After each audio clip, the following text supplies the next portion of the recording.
Bonjour à toutes, bonjour à tous, bienvenue dans ce nouvel épisode, Les Clés de l'Art. Aujourd'hui, j'ai le grand plaisir d'inviter Daniel Bohéry. Bonjour. Donc Daniel Bohéry, vous venez de Monaco, où vous étiez ancien membre du Conseil national de l'État de Monaco. Vous êtes président de la commission de la culture. Et en fait, vous avez ce parcours atypique avec un fil conducteur puisque vous êtes autant en politique, culture, sociologie, philosophie. Expliquez-nous. L'idée, c'est, mon fil conducteur, c'est la découverte. Oui. La découverte au sens le plus large, parce que ce qui me paraît important, c'est quand je voyage, c'est la rencontre. Donc l'écoute. Donc laisser mes a priori à côté pour écouter. D'ailleurs, dans mon métier de consultant, c'était pareil. Je rencontrais des boîtes noires. Comment découvrir ce qu'il y avait dans la boîte noire? Ici, c'est comment on développe, comment on découvre la culture, l'humanité. Et l'humanité, c'est la rencontre de l'histoire, c'est la rencontre des particularités locales. L'histoire, c'était les pyramides en Égypte, et puis effectivement la Grande Muraille, et puis en Chine, et le mur de Berlin.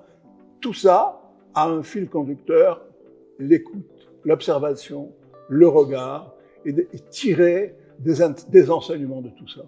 Et donc, c'était assez formidable parce que finalement, on se rend compte que il y a des diversités extraordinaires.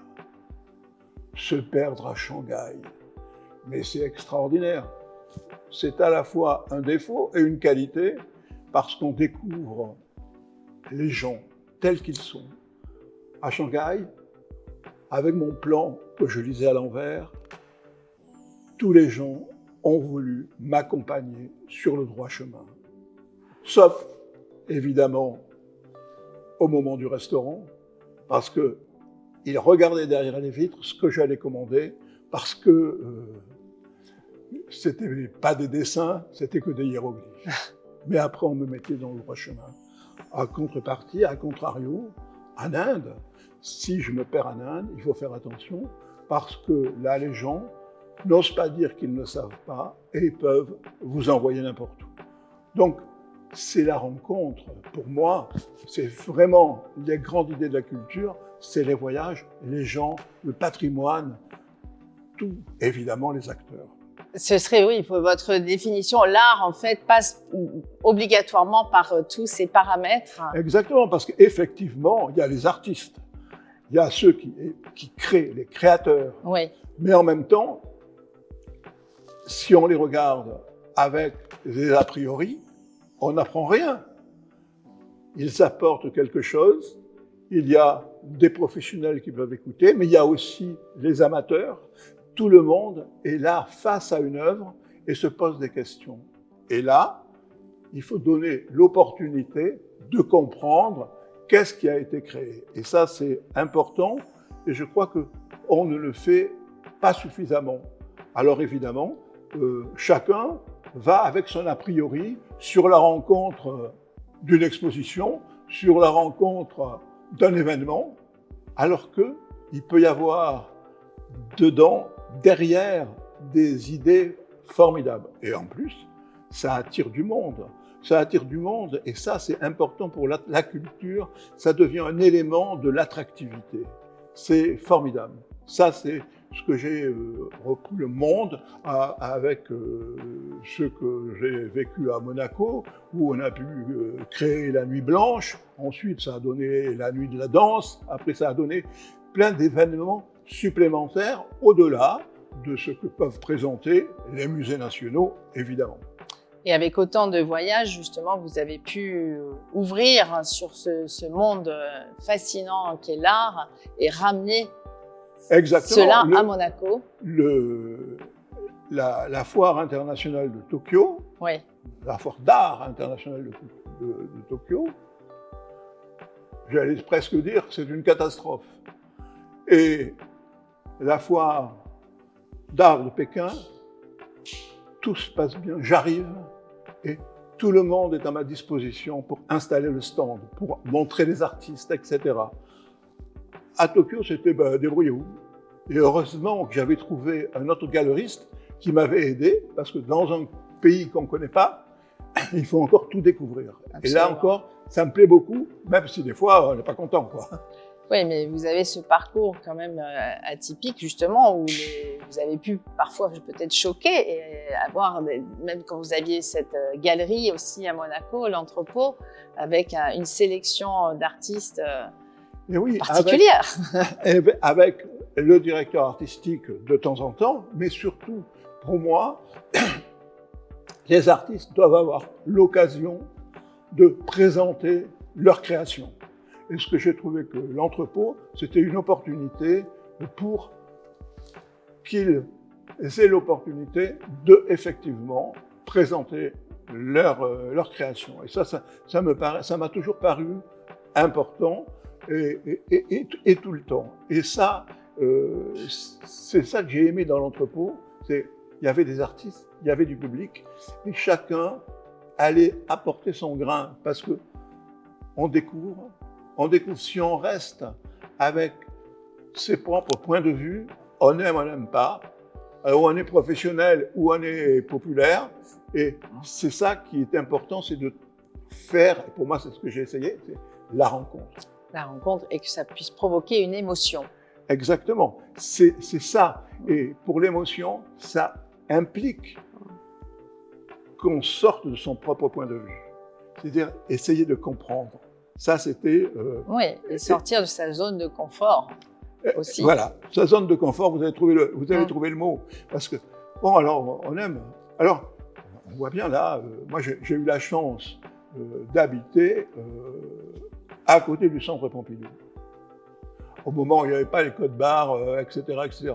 Donc, passer mon week-end au centre Pompidou, c'était extraordinaire. Et c'est là aussi que je suis entré dans l'art. Et quand je vois aujourd'hui au Grimaldi Forum qu'il y a les couleurs du centre Pompidou, je fais le lien avec ce que j'ai vu à l'époque. Aujourd'hui, on ne peut plus y aller. Au-delà de la rénovation, c'est qu'il faut des codes barres, il faut faire une file d'attente, etc. J'ai eu la chance, on pouvait y aller tranquillement.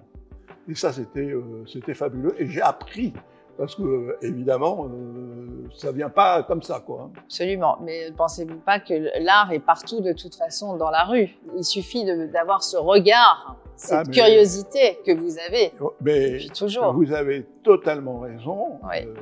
J'ai passé pas mal de temps comme consultant à Florence et j'ai découvert là le street art.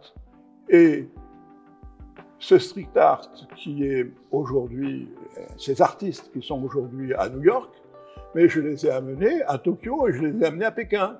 Mais on est rencontrés sur un échafaudage en train de peindre sur un mur où les gens avaient peur que la mairie vienne les débarrasser du coin, quoi.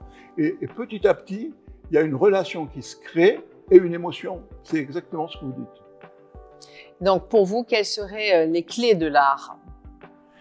Les clés de l'art, c'est la rencontre de la création, qui est ce qu'elle est. Et les actions pour permettre aussi à un individu qui vient peut-être pour la première fois à l'aider à comprendre plus que simplement de regarder l'œuvre, je dirais presque en standard, quoi. Et puis il passe à une autre.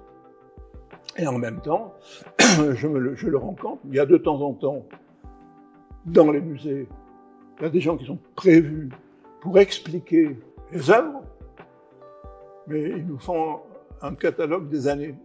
Alors, au bout du catalogue des années, on ne sait plus où on en est. Et on a pris du retard, là.